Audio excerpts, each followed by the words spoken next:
Welcome to our journey through one of the most beautiful stories of loyalty, love, and faith ever told, the story of Ruth and Naomi. Set in a time of great hardship, this tale has inspired countless generations. But what can we, living in today's fast-paced world, learn from this ancient story?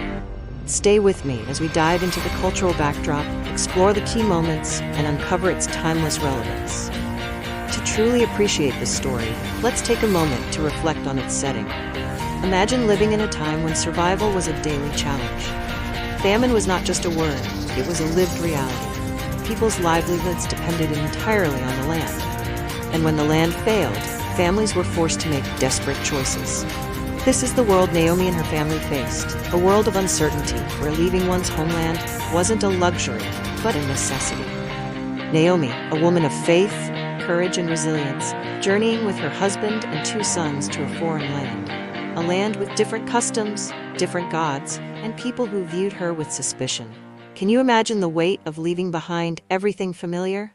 Yet, this decision sets the stage for one of the greatest acts of loyalty ever recorded. Bethlehem, their homeland, was more than just a place. It was a symbol of provision and community. But during the famine, it could no longer provide for them, forcing Naomi and her family to take a leap of faith and cross into unfamiliar territory. The land of Moab had a complicated relationship with Israel. Moabites were descendants of Lot, and though they were neighbors to Israel, their history included tension and mistrust.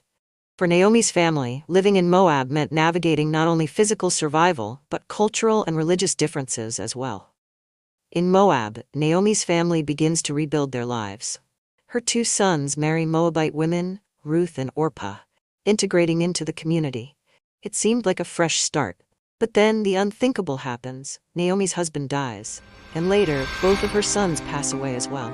In ancient times, a woman's security and status were tied to the men in her life. With her husband and sons gone, Naomi is left vulnerable, grieving, and uncertain of her future. Ruth and Orpah, her daughters-in-law, now share in her loss. Imagine the depth of Naomi's despair.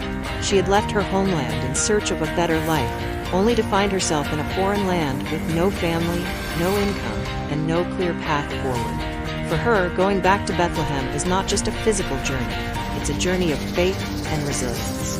Naomi decides to return to Bethlehem. It's a long, uncertain road back to the place she once called home. She knows the odds are stacked against her, but she chooses to face them. This is where the bond between Naomi and her daughters-in-law is tested. As Naomi prepares to leave, she urges Ruth and Orpah to stay in Moab, where they might find new husbands and rebuild their lives. It's a heartbreaking moment of selflessness on Naomi's part. Orpah, though deeply emotional, chooses to remain in Moab, embracing Naomi one last time before returning to her family and her people. This choice, while understandable, serves to highlight the extraordinary resolve of Ruth, who makes a different decision entirely. But Ruth replied, "Don't urge me to leave you or to turn back from you.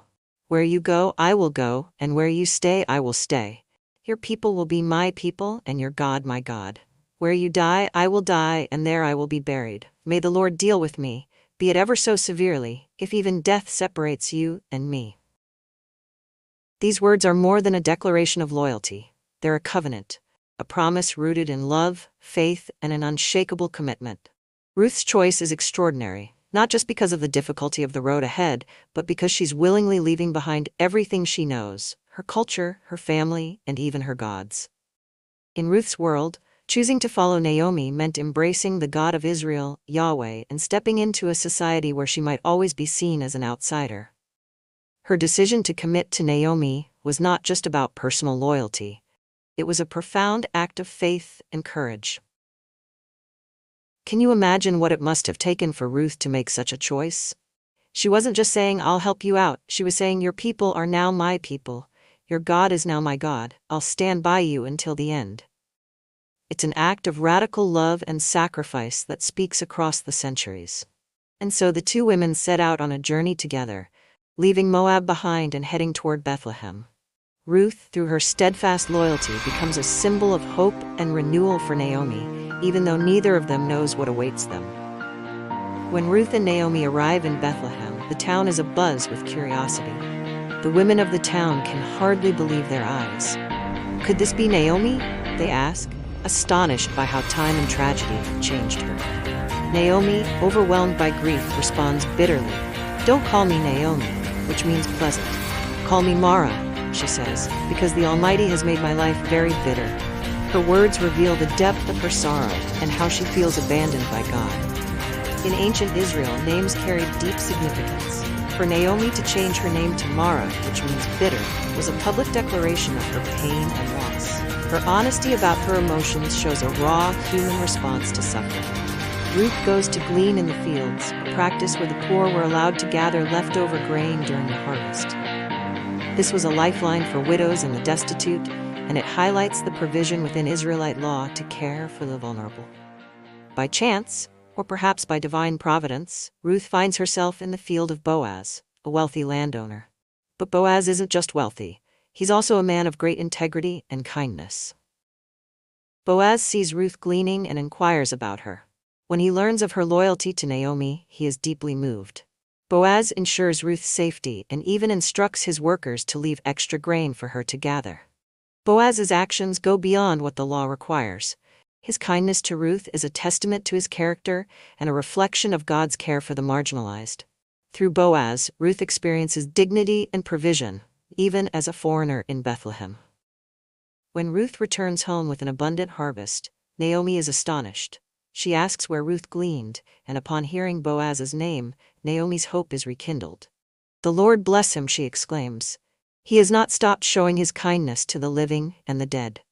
In this moment, Naomi begins to see God's hand at work. Boaz isn't just a kind man, he is also a kinsman-redeemer, someone who has the legal ability to restore their family's future. The harvest season continues, and Ruth gleans in Boaz's fields daily. Their interactions grow, and Ruth's character shines through her hard work, humility, and gratitude. As the harvest season draws to a close, Naomi begins to think about Ruth's future. She knows that Ruth cannot glean forever and deserves a stable home and a secure future. Naomi, in her wisdom and care for Ruth, devises a bold plan. She encourages Ruth to approach Boaz at the threshing floor, a place where grain was processed after the harvest. This setting was not only practical but symbolic, a place where hard work meets provision. Naomi instructs Ruth to wait until Boaz is finished eating and drinking, then quietly lie at his feet. This act was not one of impropriety, but a culturally significant gesture, a request for protection and redemption. Ruth follows Naomi's instructions. After Boaz falls asleep, she approaches and gently uncovers his feet, lying down. When Boaz awakens, startled, Ruth speaks humbly but boldly, "Spread the corner of your garment over me, since you are kinsman-redeemer." This phrase, "spread the corner of your garment," is deeply symbolic. It signifies a request for protection and a willingness to enter into a covenant relationship. Ruth is essentially asking Boaz to take her under his care, not just as a benefactor but as a husband.